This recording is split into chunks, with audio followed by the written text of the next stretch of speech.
హైదరాబాద్లో అమీర్పేట అంటే నగరంలో రద్దీగా ఉండే ప్రాంతం. ఎన్నో కోచింగ్ సెంటర్లు, కార్యాలయాలు, షాపులు అనేకంగా ఉంటాయి. అనేక మంది విద్యార్థులు, ఉద్యోగులు, వ్యాపారులు ఇక్కడ రాకపోకలు సాగిస్తూ ఉంటారు. అలాంటి రద్దీ ప్రాంతమైన అమీర్పేటలో ఫైర్ సేఫ్టీ నిబంధనలు గాలికి వదిలేశారు. అగ్ని ప్రమాదం జరిగితే తప్పించుకునే అవకాశమే లేని పరిస్థితి ఇక్కడ ఉంది. ఎమర్జెన్సీ ఎగ్జిట్ మార్గాలు సక్రమంగా లేకపోవడం తీవ్ర నిర్లక్ష్యాన్ని బయటపెడుతున్నాయి. దీనిపైన మరింత సమాచారాన్ని మా ప్రతినిధి ప్రవీణ్ అందిస్తారు.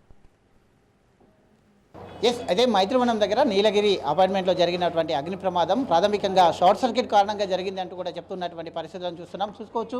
ఆ యొక్క ప్యానెల్స్ ఏవైతే ఉన్నాయో ఈ ప్యానెల్ నుండే ప్రమాదం జరిగింది అంటూ కూడా చెప్తూ ఉన్నటువంటి ఆ సిచ్యువేషన్ని మనం చూసుకోవచ్చు. ఇదంతా కూడా మొత్తంగా కూడా ఎలా కాలిపోయిందో మనం చూస్తూ ఉన్నాం. మొత్తంగా చూసుకుంటే ఈ ప్యానెల్ నుండి వచ్చినటువంటి ఈ యొక్క ప్యానెల్స్ మొత్తంగా కూడా అంటుకుపోయినట్టు పరిస్థితి. అయితే దీనికి అడ్డంగా ఇలాంటి చెక్కల్ని ఏర్పాటు చేశారు. ఇలాంటి చెక్కల్ని దీనికి అడ్డంగా పెట్టారు.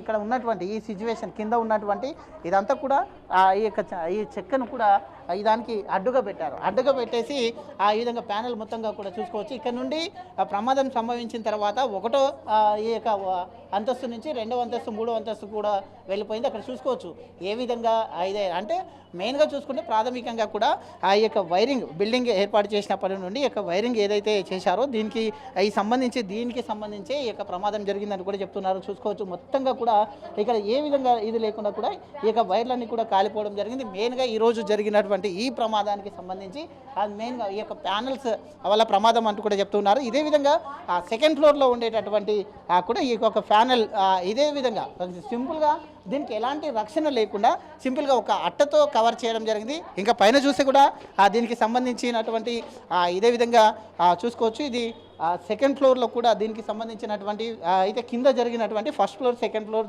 థర్డ్ ఫ్లోర్, ఫోర్త్ ఫ్లోర్ వరకు కూడా అది కంటిన్యూస్గా అయిందంటూ కూడా చెప్తున్నారు. ఇప్పుడు మనం చూసుకున్నట్టు ఫస్ట్ ఫ్లోర్లో కూడా అయితే ఈ యొక్క ప్యానెల్కు అడ్డంగా చూసుకోవచ్చు. ఈ యొక్క ఖాళీ కార్డ్బోర్డ్ను అడ్డంగా పెట్టారు. ఇది యొక్క చూసుకోవచ్చు ఏ విధంగా బ్లాక్గా మారిందో చూసుకోవచ్చు. దాని యొక్క వేడిమికి ఏ విధంగా బ్లాక్గా మారింది. ఇది కూడా ఇక్కడ ఉన్నటువంటి ప్యానెల్స్ అన్ని కూడా దెబ్బతిన్నటువంటి పరిస్థితి చూస్తాం. మొత్తంగా కూడా కాలిపోయినటువంటి దృశ్యాలను చూస్తున్నాం.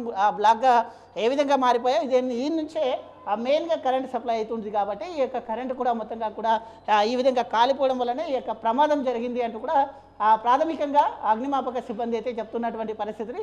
అయితే మెయిన్గా ఈ యొక్క ప్రమాదానికి గల కారణాలు ఏంటి అని కూడా ఇంకా దర్యాప్తు కొనసాగిస్తున్నారు. ఈ యొక్క ప్యానెల్ చూసుకోవచ్చు మొత్తంగా కూడా ప్యానెల్లో నుండి వచ్చినటువంటి ఈ యొక్క షార్ట్ సర్క్యూట్ వల్లనే ఈ యొక్క పొగలన్నీ కూడా ఈ విధంగా కంటిన్యూస్గా ఫ్లోర్లకు వ్యాపించాయి. అయితే ఇదే విధంగా చూసుకుంటే కనుక ఇక్కడ నుంచి వ్యాపించినటువంటి ఈ యొక్క అగ్నిమాపకం మొత్తంగా ప్రమాదంగా చూసుకుంటే ఇక్కడ ఉన్నటువంటి కొంతమంది విద్యార్థులు ఇక్కడ ట్రైనింగ్ కొరకు వస్తూ ఉంటారు.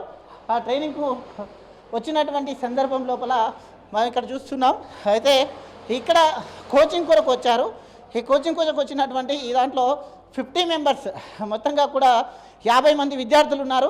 ఇక్కడ కూడా చూసుకోవచ్చు ప్యానెల్కు ఎలాంటి రక్షణ ఏర్పాటు చేశారు చూసుకోవచ్చు. ఈ ప్యానెల్లో నుండి కూడా అయితే దట్టంగా పొగలు అలుముకున్నాయి. ఇక్కడ కూడా ప్యానెల్ దెబ్బతిన్నది మనం చూస్తూ ఉన్నాం. దీనికి కేవలం ఈ విధంగా చూసుకోవచ్చు ఈ విధంగా రక్షణ కల్పించారు. సింపుల్గా ఈ విధంగా రక్షణ కల్పించేసి ఈ విధంగా చేయడం వలన ఒకవేళ షార్ట్ సర్క్యూట్ కనుక అయితే ఇది కూడా ప్రమాదానికి గురవుతుంది. ఇంకా ఆ యొక్క తీవ్రత పెరిగే అవకాశం ఉంటుంది. చూసుకోవచ్చు ఇక్కడ ఈ దాంట్లో ఉండేటటువంటి కొన్ని కంప్యూటర్స్ ఏవైతే ఉన్నాయో ఆ యొక్క కంప్యూటర్స్ కూడా కాలిపోవడం జరిగింది. ఈ దాంట్లో ఉన్న విద్యార్థులు కూడా కొంతమంది అవతల ఉండేటటువంటి ఏదైతే ఆ క్యారిడార్ ఉంటుందో ఆ క్యారిడార్ వైపు రావడం జరిగింది. ఆ క్యారిడార్లో కూడా అయితే పాడైనటువంటి వస్తువులు ఏవైతే ఉంటాయో ఆ వస్తువులన్నిటి కూడా ఉంచడం వలన అగ్నిమాపక సిబ్బంది లోపలికి వెళ్ళడానికి ఇబ్బందికరంగా మారిందంటూ కూడా చెప్తున్నటువంటి పరిస్థితులను చూసుకోవచ్చు. ఇక్కడ ఎప్పుడైనా అగ్ని ప్రమాదాలు జరిగితే ఎక్కడ కూడా బయటికి వెళ్ళలేని స్థితిలో ఉన్నటువంటి యొక్క సిచ్యువేషన్ చూస్తున్నాం. ఒకవేళ ప్రమాదం జరిగితే ఎవరు కూడా తప్పించుకోలేని స్థితిలో ఇక్కడ ఉందంటూ కూడా చెప్తున్నటువంటి పరిస్థితులను మనం చూసుకోవచ్చు. ఎక్కడ కూడా ఆ ఫైర్ ఎగ్జిస్టింగ్ అనేది బయటికి వెళ్ళేందుకు లేకుండా ఉంటుంది చూసుకోవచ్చు. ఇదంతా కూడా అయితే ఈ యొక్క అపార్ట్మెంట్లో జరిగినటువంటి చిన్న ప్రమాదం కాబట్టి అందరూ ఊపిరి పీల్చుకున్నారు. ఒకవేళ ఏదైనా జరిగితే మాత్రం ఇక్కడ నుండి ఎవరు కూడా తప్పించుకోవడానికి అవకాశం ఉండకపోయేది అంటూ కూడా చెప్తున్నారు. వీడియో జర్నలిస్ట్ వరుణ్తో ప్రవీణ్, రాజ్ న్యూస్, హైదరాబాద్.